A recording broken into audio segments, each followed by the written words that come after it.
Shell! Ay, Kuya Mar. Ayan, andito po si, dito po tayo, Kuya Ruel, kay Michelle. Ay, Michelle, good morning! Good morning po din. Ayan, Ayan po, Kuya Ruel, nandito nga po tayo tungkol sa Tulog pa po yung update. mga anak ko. Tulog pa daw yung kanyang mga anak.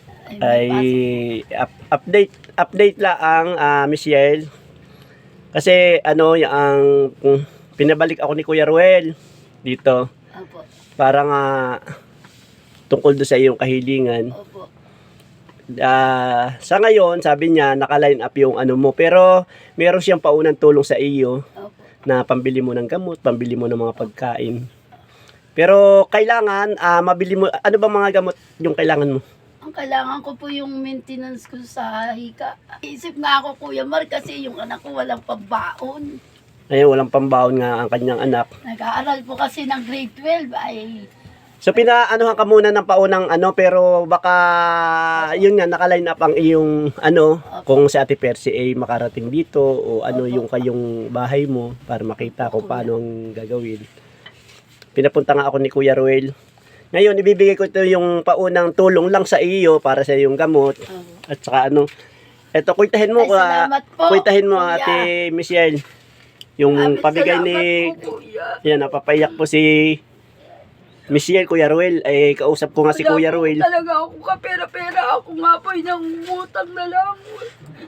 Ayan, Kuya Ruel, binigay ko na yung kanyang pambili ng gamot at saka kaunting pangangailangan niya na ipinadala mo. Bilangin mo. Maraming salamat po, Kuya. Ngayon, yung mamaya, para makita ni Kuya Ruel yung iyong mga pinamili, yung iyong gamot, pabilihin mo mamaya at siya naman ay willing tumulong sa lahat ng iyong pangangailangan. Ayun nga po, naiyak po si Michelle, Kuya Ruel, dahil pinaratingan nga niya yung tulong dahil alam ko po naman nga na siya ay nag-ano lang siya ng mga kinikita niya sa basura at saka wala siya talagang regular. Wala rin po ako kinikita sa basura. Hindi po sasapat. Ay pasalamat ka kay Kuya Ruel at kay Ate Percy. Salamat po. Maraming salamat po, Ate Mercy. At Ate Percy at saka kay Ate Kuya Percy. Ruel.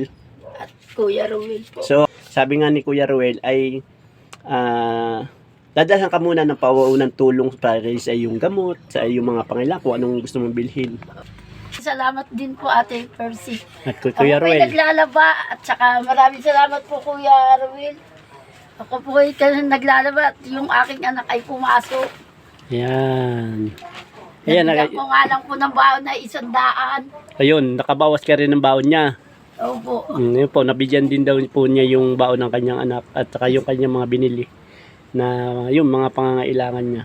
Mga grabe, mga Oh, may sinaing na, ako oh. yung... Nagsaing ka? Wala. Wala na. Wala na, kaunti na. Ayan, Ayan, yan. nagluto ng Na may sabaw na may isda sabaw. po. Yan, yan ang binili mong isda. Oh, Saka bumili. At kay Kuya Arding. Kanina. Oh. Ayan, maraming